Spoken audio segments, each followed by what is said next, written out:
আজ 10ই আগস্ট 2024 ইংরেজি। এখন বাজে 9টা বেজে 10 মিনিট, রাত 9টা 10। বাংলাদেশে মেবি এখন 11টা 10 বাজে, কারণ বাংলাদেশে এই দেশের তুলনায় 2 ঘন্টা এগিয়ে আছে টাইমের দিক দিয়ে। তো যাই হোক, আজকের দিনটা আসলে আমার জন্য অনেক ঘটনাবহুল একটা দিন। কারণটা হচ্ছে যে কি, প্রথমেই আমার ভিসাজনিত কিছু সমস্যা ছিল। তো যিনি আমাকে ভিসা দিয়েছিলেন ওনার সাথে আমার কিছু ঝামেলা হয়। ঝামেলা হওয়ার পর আমি কিছু ডিমান্ড করি, উনি কিছু ডিমান্ড করে। তো শেষ পর্যন্ত আমি গতকাল রাজি না হয়ে, আমি ওনার কথায় রাজি না হয়ে বলে যে কি আমাকে এই সমস্ত এগুলো কিছু দিতে হবে, না হলে আমি আপনার আন্ডারে কাজ করতে পারবো না।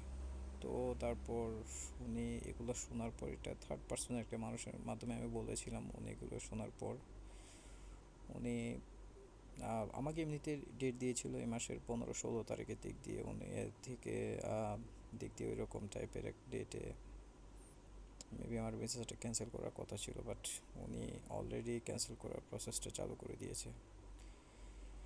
তো যার কারণে আসলে আমার দুবাইয়ের বা এখানকার বিদেশের যেটা এক্সপেরিয়েন্স, সেটা 1 বছর কমপ্লিট হওয়ার আগেই আমি এখন ক্যান্সেলের খাতার মধ্যে আমার নামটা পড়ে যাচ্ছে। তো তার মধ্যে এখন আবার আমার ট্রান্সফার ভিসার যেটা সমস্যাটা, সেটা এখনও বন্ধ আছে। যার কারণে আসলে আমি জানি না ট্রান্সফার ভিসাটা কখন খুলতে পারে, কখন সব কিছু কাজ শুরু করতে পারে, আমি কখন লাগাতে পারি, কিছুই জানি না।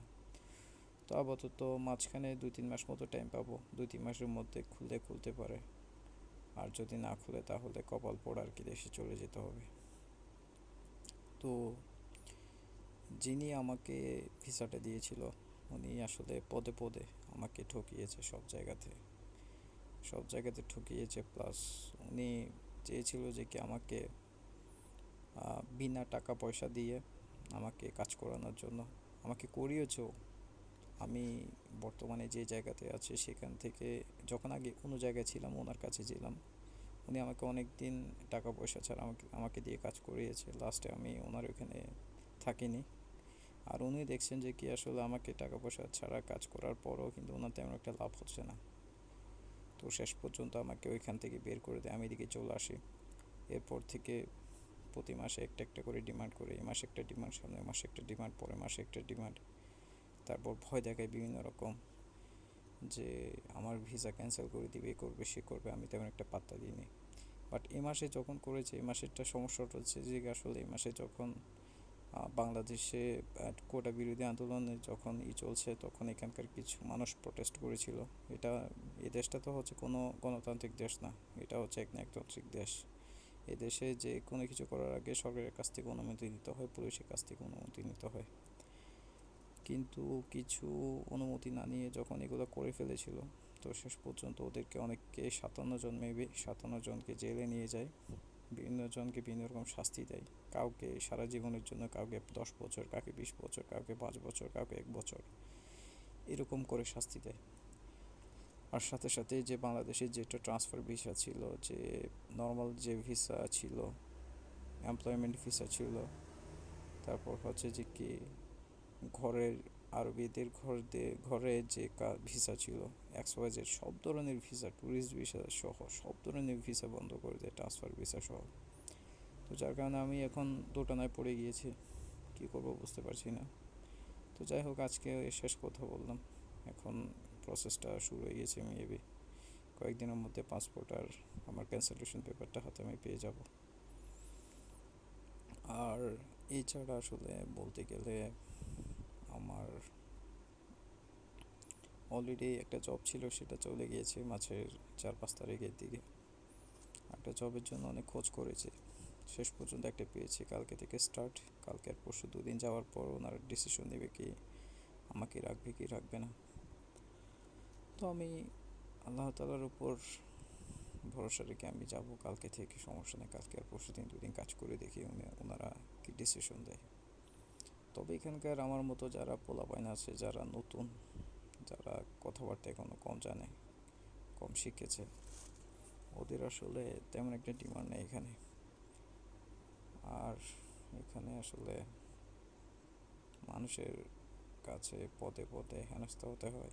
পদে পদে অপমানিত হতে হয়। কেউ ঠিক আছে, ও আমার চাইতে বেশি জানে, সে কেন বেশি জানে ওইটা নিয়ে আমার সাথে বার্গেনিং করে আমাকে নিচে নামাবে, এইরকম একটা সিচুয়েশন। তো যাই হোক, আমি দেখি কি করতে পারি।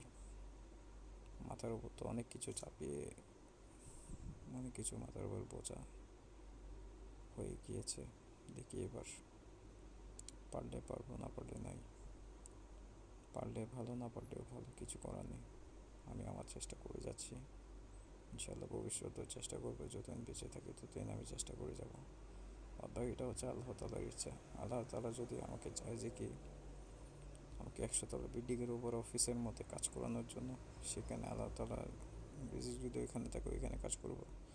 আর যদি বলে যে কি আল্লাহ তালা যদি আমার রিজিকটা যদি এখানে মিল ফ্যাক্টরিতে যদি রাখি, সমস্যা নেই, ওইখানে আমার রিজিকটা ওইখানেই থাকবে। আমার আর আসলে বেশি কিছু বলার নেই। তবে আমি চেষ্টা করে যাচ্ছি যে সব কিছু সিচুয়েশন আস্তে আস্তে ঠিক করার জন্য। বাট সিচুয়েশন এমন একটা অবস্থা হয়ে গিয়েছে যে সিচুয়েশন কি ঠিক হবে ওটা আসলে আমার মানে প্রাণ যায় যাওয়া অবস্থা হয়ে গিয়েছে। তো যাই হোক, দেখা যাক কি করতে পারি, কি হয়।